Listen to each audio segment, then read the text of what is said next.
You know this person. Okay. I actually made up with Mark Maron the other day, and he was pretty honest about how maybe it's his own mind, and it was a very sincere interaction, which made me happy. I'll take 1,000 for things I don't fucking believe. You can have your bitch ass feelings. Yeah. Just don't have your bitch ass emotions and don't act bitch ass. Just don't act bitch ass. That's when you start having issues, when you put it out in the universe, because it's still inside you. You gave in to those bitch ass feelings. It's normal. It's normal. Bitch ass feelings. Didn't Rogan get big on vibing with bitch ass feelings in his podcast? Like, what's going on? Rogan himself is currently in his bitch ass feelings because of the Epstein files. This man's going crazy right now because all his friends are in it. The catalog of things that you like to dive into outside of Aliens, because everybody knows that. What are your other ones that you like? Well, Aliens is the most fun one. Yeah. This is the one that I hate the most. Yeah. Because this one scares the shit out of me. It's crazy. So this is the conspiracy that drives me the most crazy, because I don't like it. Do you spend a lot of time reading them? No, I try not to. I try to have experts come on. I try to read. You can't change it. Yeah. And it'll fuck with your head. Rogan needs to get his bitch ass brain checked out by his bitch ass doctor, get prescribed some bitch ass medication, and fucking let it be administered by this fucking bitch ass golden retriever. I don't like this dude. I really don't, man. Rogan has been talking Maron's name a lot. Like, in his most recent pod, he had this to say. Mark Maron was doing really well at one point in time in his career, and now he's not. Right. So Mark Maron had the #1 podcast, and after a while, his podcast wasn't even in the top 200. It dropped off. Bill Burr, his career's took off. Right. He's doing arenas. He's killing it. Mark's not. And Mark finds reasons to criticize other people that are doing much better than him. And he focuses on that because he thinks he should be getting more than he deserves. But it's funny because, like, no one really calls out Joe Rogan. Maron's pretty much the only dude who has not even the guts, because I do believe that Maron's criticism, even though it is really valid, it does stem from a hint of jealousy. Just a hint, or more an ounce of jealousy. But still, because like we know, all of Joe Rogan's friends are pretty much on his payroll. They are. Like, this dude is so pathetic. He is paying for his friends to be his friend. Honestly, I really think Maron got to the toe. Maron might have a toe fetish, because Maron just loves poking at Joe Rogan. And you know what? He's doing it for everybody. He's doing it for us. So, much credit to Maron. But in this video, apparently Joe Rogan and Mark Maron made up. I'm going to show y'all more clips from yesterday's pod. So yeah, if you enjoyed this video, please like and subscribe. I truly appreciate it. I had to inform him about something, and he sent me a very sincere message of thank you. And then I sent him a message back that was sincere. And I said, look, I'm not your enemy. And I'm sure if we saw, despite our differences, I'm sure if we saw each other, within a few minutes, we'd be laughing and smiling. I had only a few bad interactions with him. And he was pretty honest about how, maybe it's his own mind, and it was a very sincere interaction, which made me happy. It's not good to have enemies, man. No, I don't believe him, dude. I do not believe him. We some of y'all don't know this, but like in content creators, Joe Rogan has been very big in copywriting and blocking any YouTube creator who is doing any sort of constructive criticism about him. Rogan can be litigious as well. I don't believe him.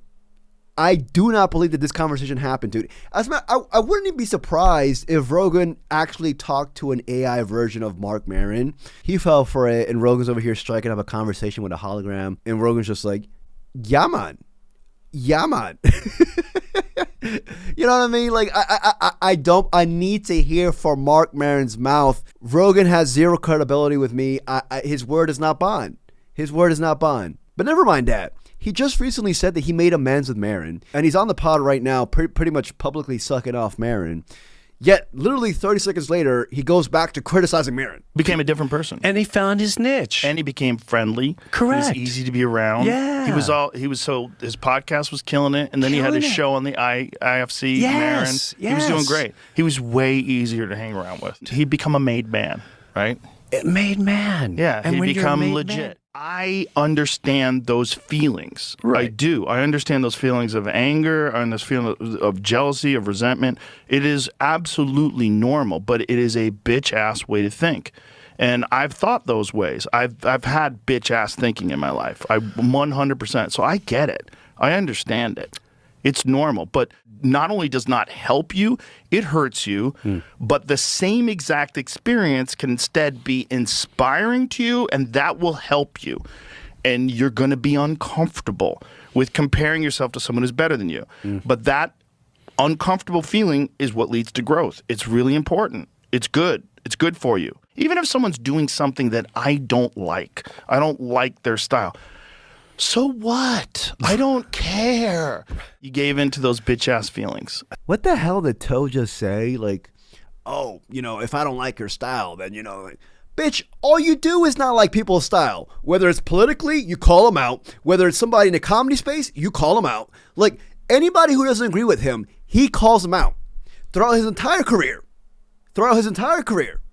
It's been consistent. The comedy quote-unquote czar. Also, what the fuck is wrong with Jim Brewer? This dude looks like he just did some catnip with whiskers. Like, did he groom himself before the show?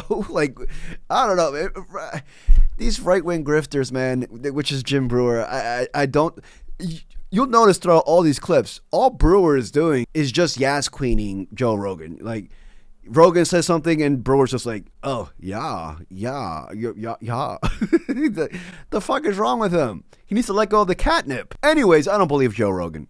As a matter of fact, this is what Mark Maron has been saying recently. Part of the clips as to what has really pierced through Rogan's ego as of late. Joe, the thing with Joe, is I don't know that we have a lot to talk about because of my idea of what he's done to comedy. Sure. And I don't think it's great.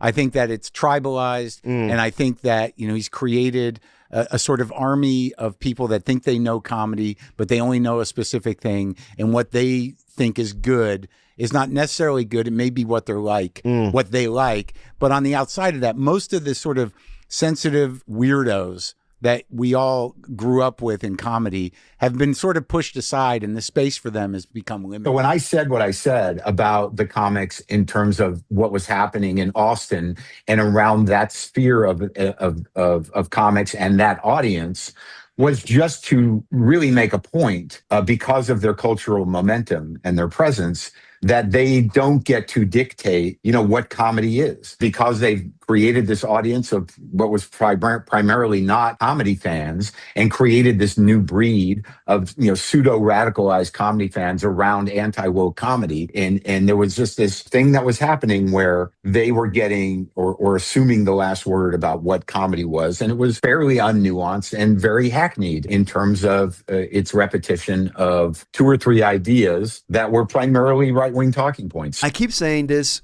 whether you like Maron or not, and I do believe that, most of this is stemming from jealousy, Maron to Joe. Maron has a point. Not only a point, a valid point. Everything he says, especially politically, like the constructive criticism that Maron's given to Joe Rogan, it's just undeniable. It's indefensible. He has no comeback to that. Because if he does, he's going to start fabricating a new lie.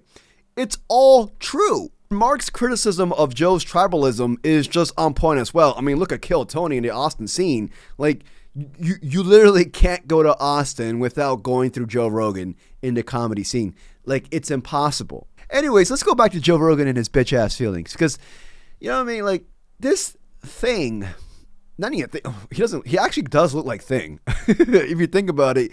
Joe Rogan being in a complete hysteria over the Epstein files is certifiably insane, especially considering that Joe Rogan, who's like the king of all conspiracy theories, conspiracy king, has been talking about the Epstein files with his own guests like Alex Jones, Tim Dillon, amongst others, for years. 4 years. I have in my previous videos since 2016. He's been talking about the Epstein files. And now this is his current reaction to it. You know the email I sent you, Jamie? I sent it the other day. I'm like, well, that pretty much sums it up then, because he actually said it. Oh, yeah. Find that. A friend, Eliza, told me about a project she's doing researching a really bad guy that gets children for sex sent to his island. She almost fainted when I told her that person is me. Yeah. What? Okay, so that's just there. There's no way to interpret that any other way. That person is me. That person is me. Holy shit.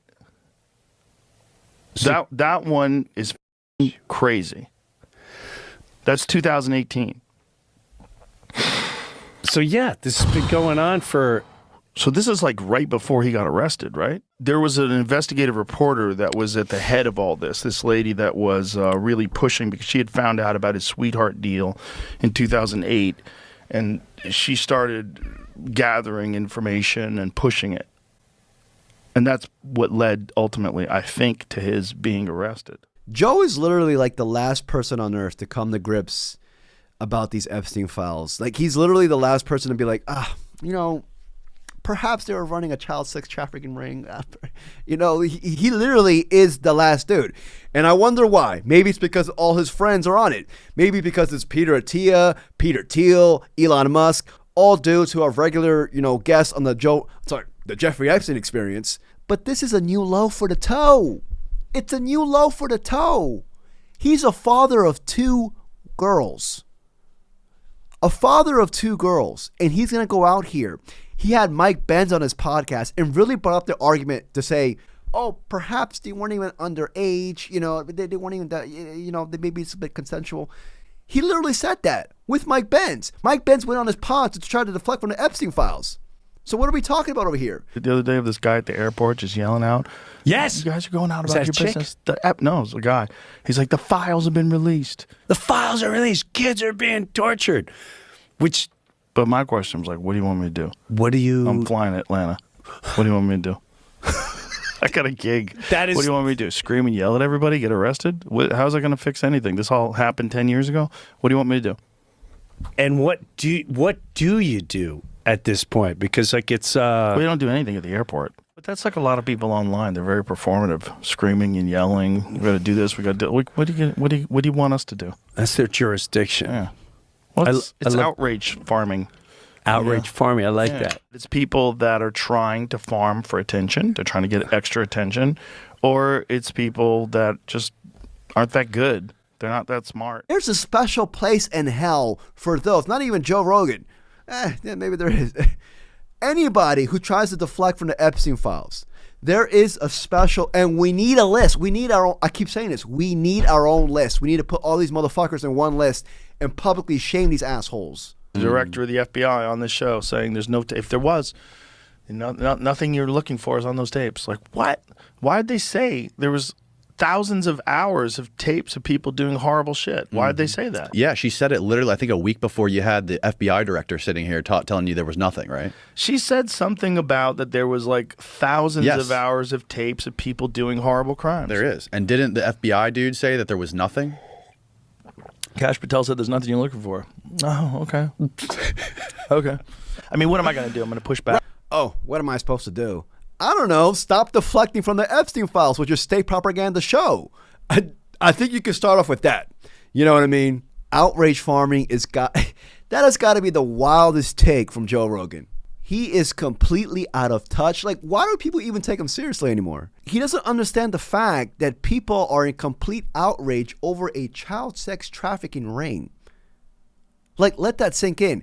That right there, in his bitch-ass brain, is haunting him. He's just like, I just don't understand how people can be outraged over. He recently had a video talking about the Epstein hysteria. He literally titled it Epstein hysteria. This dude needs to be launched to the moon. So let me get this straight. We are supposed to take a guy seriously who has his own state propaganda show, continuously lies to his own audience, played a huge role in getting Trump in office. As a matter of fact, gave him a softball interview, you know what I mean, endorsed him, even went to the Oval Office, that he has regular calls with the president. And we're supposed to believe that Joe Rogan is a man of the people. He has people on his show who only go on to spew misinformation. Y'all let me know what y'all think. I don't believe them. I just don't believe him. We'll see if Mark Maron drops something in an interview in a pod or something like that, because I just can't. Who would believe a toe? Would you believe your big toe? Anyways, like and subscribe if you enjoyed the video. Peace, y'all.